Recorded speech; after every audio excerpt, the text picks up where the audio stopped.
Today, we're diving into something pretty fascinating, the hidden language that sailors use to read the ocean.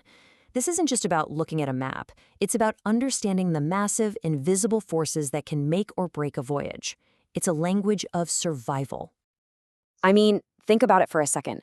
Put yourself on the bridge of a giant ship. There are no roads, no stop signs, just you, the open water, and these incredible forces. Currents that can pull you miles off course, winds that whip up the sea, and huge, rolling swells that can be seriously dangerous. How do you even begin to make sense of all that? So let's set a scene. The pressure is on.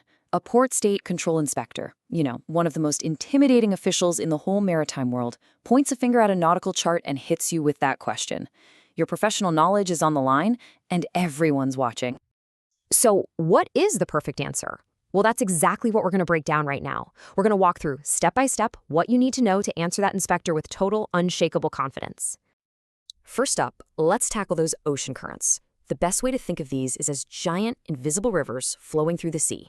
If you misread them, you're burning extra fuel, you're missing your arrival time, and you could even be putting the ship in a tricky spot. The symbol you're looking for on the chart is the ocean current arrow. It's the one that shows you the path of these invisible rivers. And the dead giveaway, the thing that tells you, hey, I'm a current, is its distinctive feathered tail. Now, this little arrow is packed with information. The direction it's pointing tells you the set. That's the nautical term for where the current is flowing to. Then the number you see next to it tells you the rate, which is just its speed in knots. So if you see an arrow pointing east with a 1.5 next to it, you know you've got a 1.5 knot current pushing you eastward. Simple as that. So why is this a huge deal? Well, once you know the current's set and rate, you can work with it. You can adjust your course to fight it, or even better, you can use it as a massive free ride. That saves an incredible amount of fuel and makes sure you get to port right on time. All right, let's move on to the second part of that inspector's question. The wind. Wind is obviously a massive factor out at sea. It affects your speed, the sea conditions, pretty much everything. For wind, you're looking for something called a wind rose. It's this brilliant little diagram. Now, here's the absolute key difference. A current arrow shows you where the water is going. A wind rose tells you where the wind is coming from. It's a quick summary of what the wind typically does in that specific spot for a given month. So how do you actually read this thing? Well, each of those little spokes or feathers points in the direction the wind is blowing from.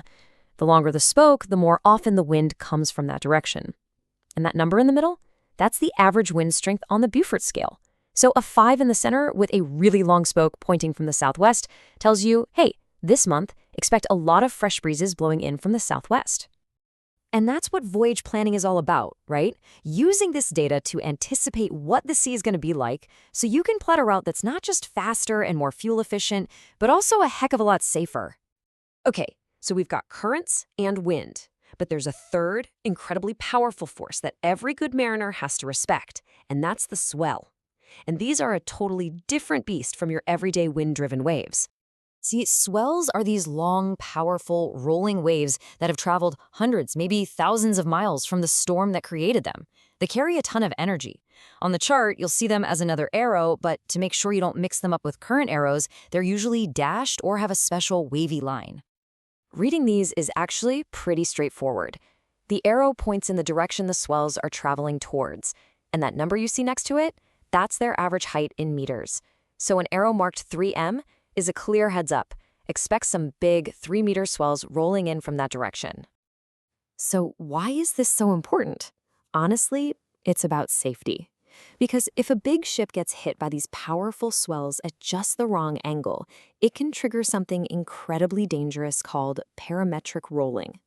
That's when the ship starts rolling violently and uncontrollably from side to side. It can damage cargo, equipment, and put the entire vessel at risk.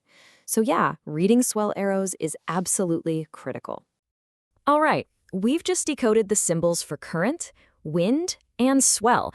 That's a lot to keep in your head, especially when you've got an inspector staring at you, waiting for an answer. So how does an officer on the bridge pull all that together and give a clear, confident, and correct answer right there on the spot? Well, there's a little trick, a mental shortcut that makes it all fall into place.